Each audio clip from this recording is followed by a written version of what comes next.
ইরফান ব্যাপারীর ছেলেরা কিনছে, এখানে ইরফান ব্যাপারীর নাম আছে, তারা আছেন, রশিদ ব্যাপারীর নাম আছে। আপনি আছেন?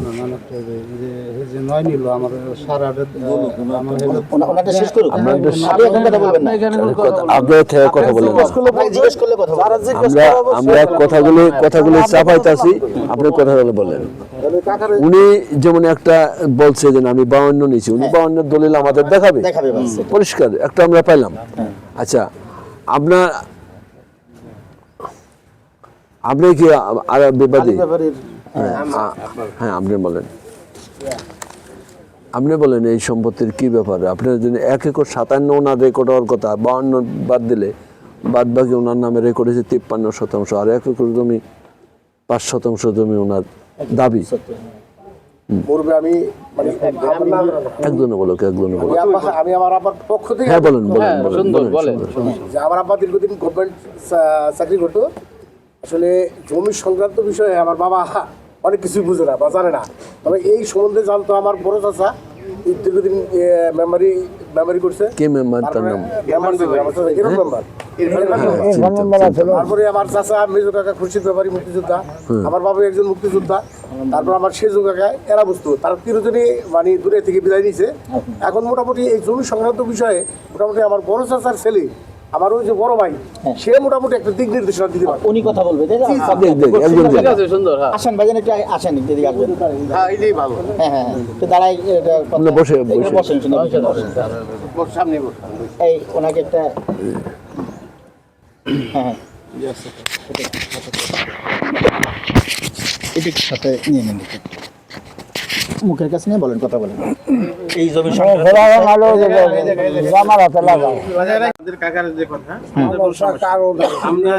তাহলে একটা টাইম দেন আমাদেরকে, 1 সপ্তাহ 10 দিন পুরো টাইম দেন।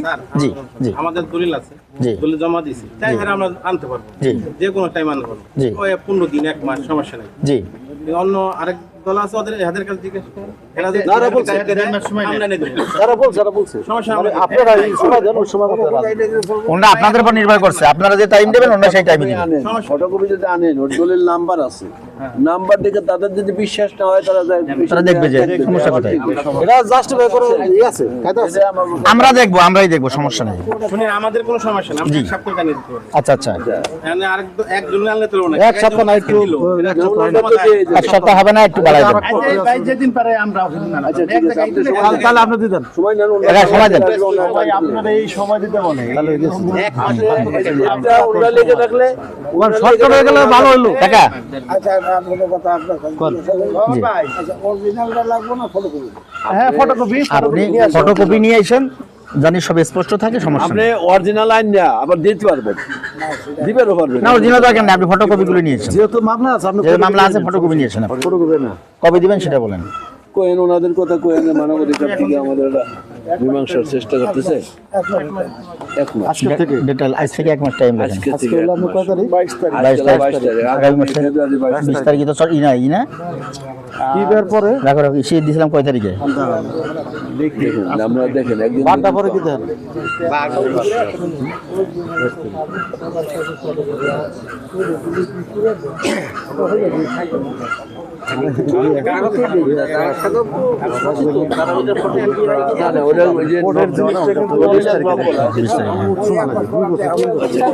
ফেব্রুয়ারি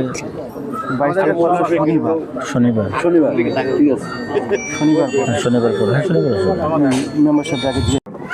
বিসমিল্লাহির রহমানির রহিম। সুপ্রিয় দর্শক, আমি Talukdar Safayet, senior vice chairman, Bangladesh আইন সহায়তা কেন্দ্র ফাউন্ডেশন বাসক মানবাধিকার সংস্থা। আমার বক্তব্যের শুরুতে আমি কৃতজ্ঞতা জ্ঞাপন করতে চাই মানবাধিকার সংস্থার সম্মানিত চেয়ারম্যান জনাব সাগরিকা ইসলাম এবং প্রতিষ্ঠাতা পরিচালক মণিমোহন বিশ্বাস দাদা। একই সঙ্গে কৃতজ্ঞতা জ্ঞাপন করছি ফরিদপুর জেলার সম্মানিত ডিসি মহোদয়, এসপি মহোদয় এবং সদরপুর থানার সম্মানিত ওসি মহোদয় সহ অত্র এলাকার গণ্যমান্য ব্যক্তি সহ আজকের সভার সম্মানিত সভাপতি জনাব আনোয়ার ভাই উপস্থিতিতে আমরা এখানে যারা বাদী এবং বিবাদী দুই পক্ষের উপস্থিতিতে সুন্দরভাবে কাগজপত্র দেখেছি এখানে। তো অত্যন্ত দুঃখের বিষয় হলো আমাদের বিবাদী পক্ষের যারা আছেন ওনাদের কাগজপত্রগুলো কোর্টে জমা আছে। কোর্টে জমা থাকার কারণে কাগজপত্রগুলো আমাদের দেখাতে পারেননি, এবং মৌখিকভাবে তাদের যে স্টেটমেন্ট ছিল সেগুলো আমরা নিয়েছি।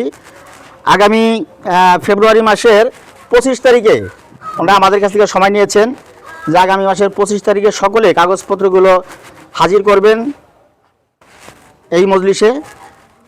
তখন আমরা কাগজপত্র যাচাই বাছাই করে যেটা হয় ন্যায়ের পক্ষে, এক কথায় আমাদের অবস্থান হচ্ছে ন্যায়ের পক্ষে, দেখে আমরা সেখানে ইনশাল্লাহ আশা করি এই দীর্ঘদিনের সমস্যাটা আমরা সমাধান করতে পারবো বলে আশা করি। প্রিয় দর্শক, আপনারা দেশে এবং দেশের বাইরে যারা সর্বক্ষণ আমাদের দেখেন, আমরা নির্যাতিত, নিপীড়িত, অসহায়, দরিদ্র, পথবঞ্চিত সকল ভাই বোনদের পাশে থেকে এভাবে দাঁড়ে দাঁড়ে যে আমরা তাদেরকে আইনি সহায়তা দিয়ে থাকি এবং দীর্ঘদিনের সমস্যাগুলো সমাধান করে থাকি। আপনারা আমাদের জন্য সকলে দোয়া করবেন। আসসালামু আলাইকুম ওয়া রাহমাতুল্লাহি ওয়া বারাকাতুহু। আপনি যে কথা বলে দিন। আসসালামু আলাইকুম। সময় বিষয়টা একটু কথা বলবেন। উপস্থিত সম্মানিত সভাপতি, উপস্থিত মানবাধিকারের ভাইস চেয়ারম্যান, উপস্থিত এলাকার গণ্যমান্য ব্যক্তিবর্গ, এখানে আজকে আমরা বসছিলাম জমি জমার সংক্রান্ত একটা বিষয়। তো দীর্ঘদিন ধরে হয়তো এই সমস্যাটা হয়ে আসতেছে। তা আমরা এখন সবার মাধ্যমে জানতে পারলাম যে এটা কোর্টে মামলা আছে। তো সবার কাছে আমরা জিজ্ঞাসা, বাদীর কাছে আমরা জিজ্ঞাসা করে দেখলাম যে তাদের কাগজ নাই, কাগজ হয়তো ওই কোর্টে জমা আছে।